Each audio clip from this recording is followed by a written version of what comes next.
Oh man, see that patch right there? Yeah, you know it. Unbelievable. Oh, it's so cool.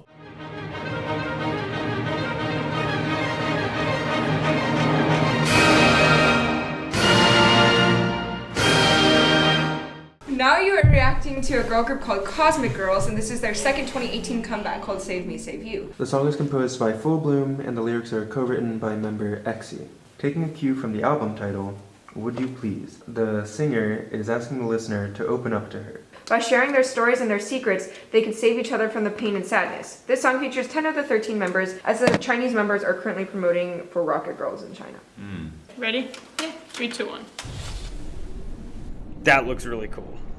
I love space. That looks cool. Yeah, I'm kind of tripping out right now. Not anymore. Whoa. What? There is a descending fits line going on in the background.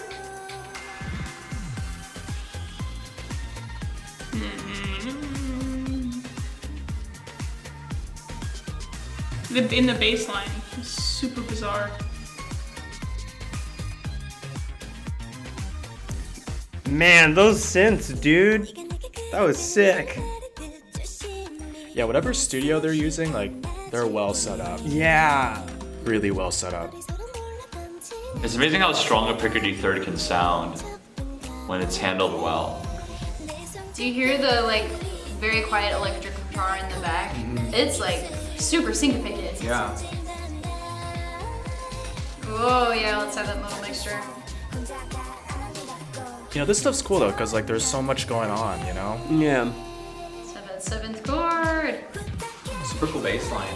It's like kind of hard to hear. It's like so low. Whoa. Chromatic ascending line in the bass. It's so like mystical and magical sounding. Like you could hear all the magic-y sounds, like wind chimes. Really sprinkly sounding effects. Yes. I love those applied dominants. I like the upwards chromatic thing.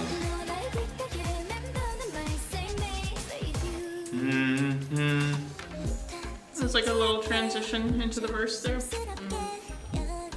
This part's all like wah, wah, wah, wah. Very cool voice. It's very, whoa. This whole, something about this song is like putting me in a daze almost. I Yeah. don't know. Like, You're like, whoa. So many deceptive cadences going on. Yeah, seriously. It's awesome though.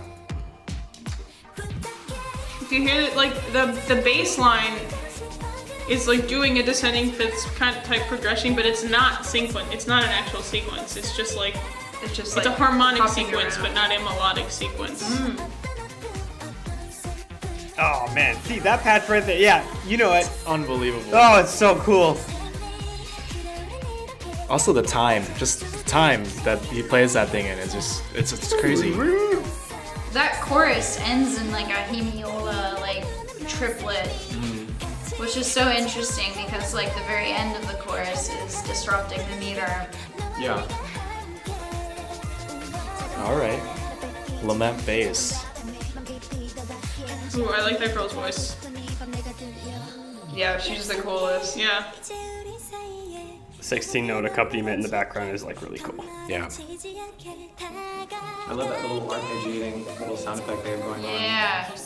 If you like really listen into the texture of this, there's always some like electric guitar or synth like doing some very interesting rhythmic patterns. Yeah. So it's very quiet and subtle, so it sounds very fluttery, and you don't really like hear each individual note. It's just like the effect of it.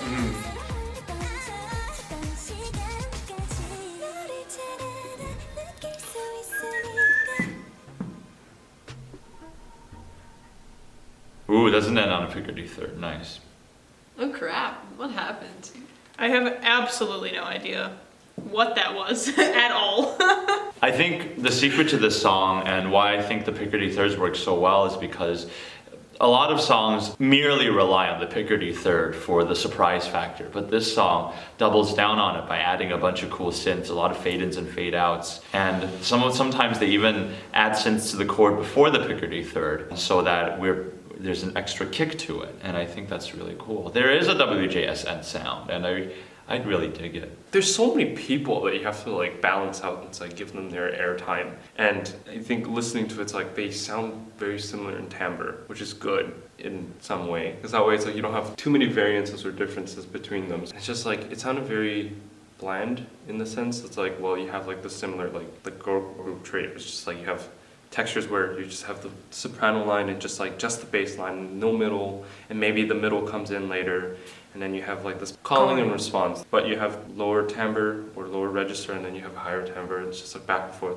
But it was like nicely executed, so it's like enjoyed it. I thought the sounds, like the particular sound effects that they chose to use, both for the like percussive effects, but also just to kind of like throw in some samples in there, some like little random things, was actually really nice. Like that sound we were talking about, it's like a wah-wah kind of sound.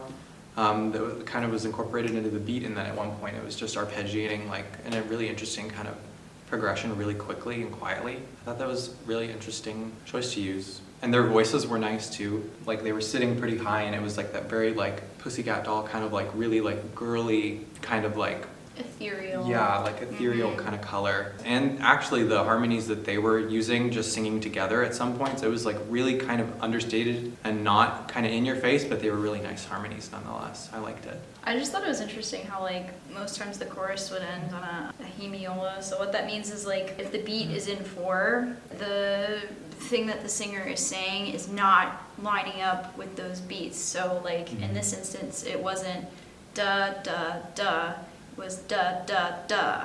So you can see how like the meter doesn't line up with the big beats that have been established by the song before.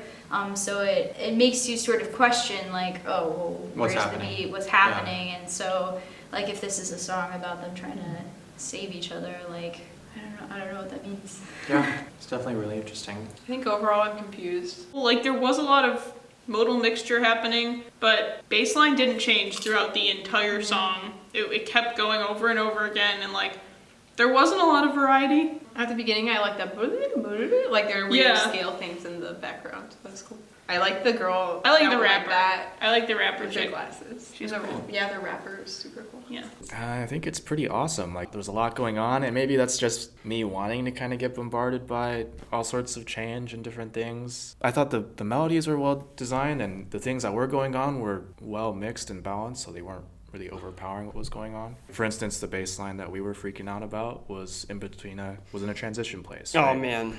So that's something that, you know, is a really good place to put something like that, and a good way to kind of like propel you into this next section. And each section had something different in it, like the 16th note section that Steven was talking about. I thought it was really cool.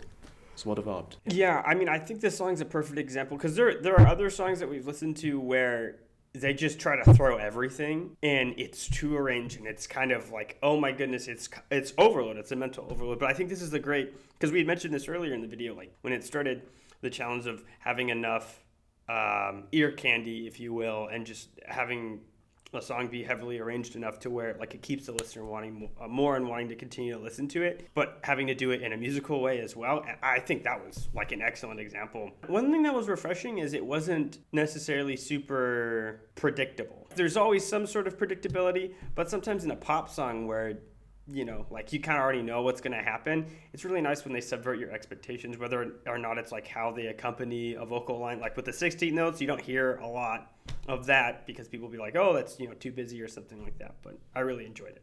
Hello everyone, I'm omg-horns channel creator, and I'd like to thank you for watching this video. I really hope you enjoyed or learned something from it. If you'd like to support us or help ReacttotheK grow, you can do so by visiting our Patreon and help us out by pledging any amount you can. Big tip of the hat to our Superstar Idol patrons. Thanks for the love. Till next time.